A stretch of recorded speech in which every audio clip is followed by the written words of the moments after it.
Welcome once again to Lehto's Law. Here's Steve Lehto. I did a video a long time ago about whether or not businesses can refuse cash. And a lot of places have gone what they call cashless. I've heard of a national park going cashless. I've heard of a baseball stadium going cashless.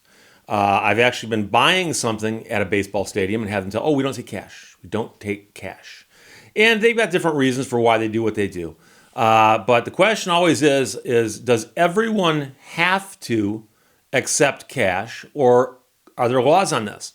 And when I did the video a couple years ago, several people pointed out that there were some cities that had passed ordinances or municipalities that had passed ordinances saying that you must accept cash if you do business within the boundaries of our jurisdiction.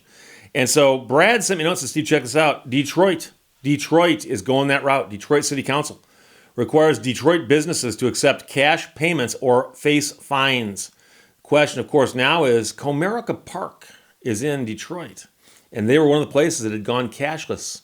But there is a workaround. We'll get there. Dana Afana wrote this for the Detroit Free Press, the paper I delivered as a child. Detroit City Council yesterday passed an ordinance requiring businesses in the city to accept cash as a form of payment.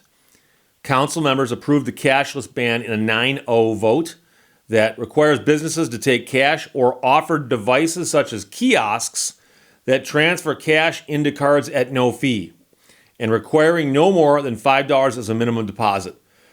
Council member proposed what she called a very simple ordinance. Accept cash.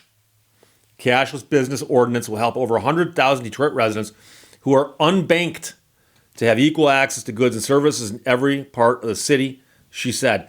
And that's the thing. So if you go to Comerica Park, I saw a concert there last year. But you can also see Tiger baseball games there. Not good ones, but well, it depends on who you're rooting for. Although I think they won a game recently. I'll have to check the news. That'd make headlines. But they lost a bunch in a row there. But if you go there, they say, we don't take cash. And if you go, that's all I got. They point and they go, there's a kiosk right there. And you can put the money onto a card and bring the card back. But of course, a lot of those kiosks have service fees. So they're saying that if you don't take cash and you require plastic, you've got to make that kiosk available to people with cash with no service fees. Violating the ordinance could result in a misdemeanor with a penalty of $500 and 90 days in jail. The ordinance does not affect home-based businesses. Exceptions also include transactions conducted by mail, phone, or online, also parking garages, membership-based wholesale clubs, businesses that rent consumer goods, and prearranged payments for ride-share services that exclusively operate on a mobile device. Ordinance will be effective in September. That will allow businesses time to adjust as needed. They said that there is currently no other penalty for the code violation other than the misdemeanor, but emphasized that the goal is not to put anyone in jail, it's simply to get compliance. The Law Department of Detroit said, I also want to make clear that who would be receiving this misdemeanor? It wouldn't be the poor cashier that's working a regular 9-to-5 day job. They will not be the one receiving this fine or misdemeanor. It'll be going to the business itself, because that's how the language is listed. It considers businesses as an entity like a person. So then the question becomes, what if the entity is an LLC or a corporation? And do you throw the officers in jail, in theory? Just curious. Several residents spoke up in support of the ordinance at the meeting.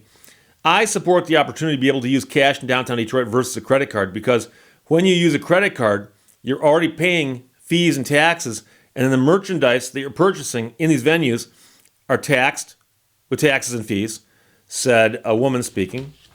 Another who spoke on behalf of the Metro Detroit Black Business Alliance opposed the ordinance, calling it poor policy does nothing to help elevate our city, but instead offers criminal penalties to small business owners who've done nothing but try to adjust to the tough times.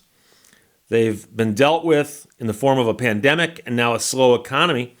Might we offer an incentive to businesses instead of a penalty who provide reverse ATMs? Couldn't the city actually invest in reverse ATMs, much like our local arenas have done, like Comerica Park?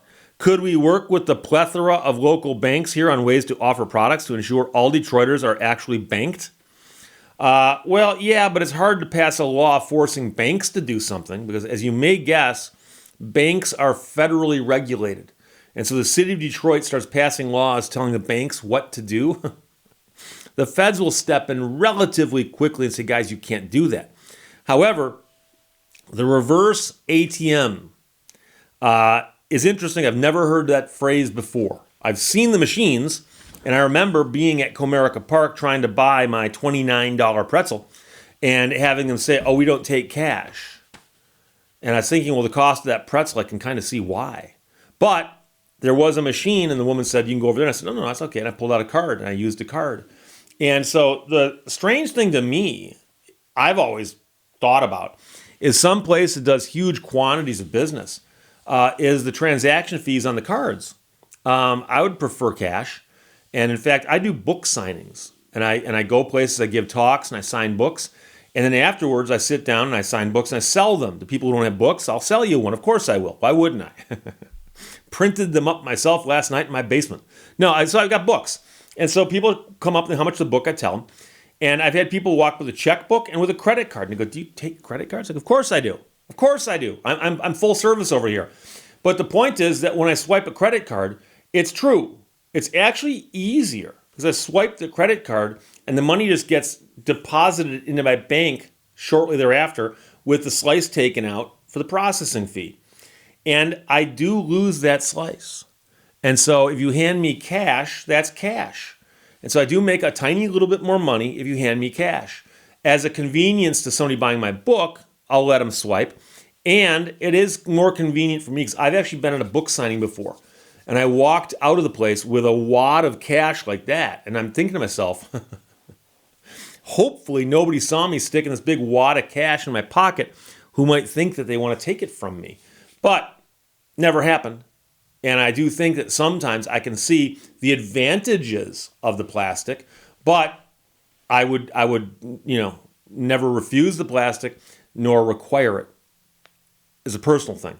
I can tell you I've walked into a store before in a very, very small town and bought something, and I pulled a card out and had a woman sneer at me and go, "We don't take plastic," as if I just insulted her and her family. Said, oh, okay. Thank you very much. Maybe you should put a sign up that says that someplace. Just a thought. Just a thought. So starting very, very soon, Detroit is going to require businesses therein to accept cash payments or face fines on a misdemeanor charge. Brad sent it. The Free Press published it, and Dana Afana wrote it. Questions or comments, put them below. Let's talk to you later. Bye-bye. Thank you for watching Lehto's Law. You cannot unsay a cruel word.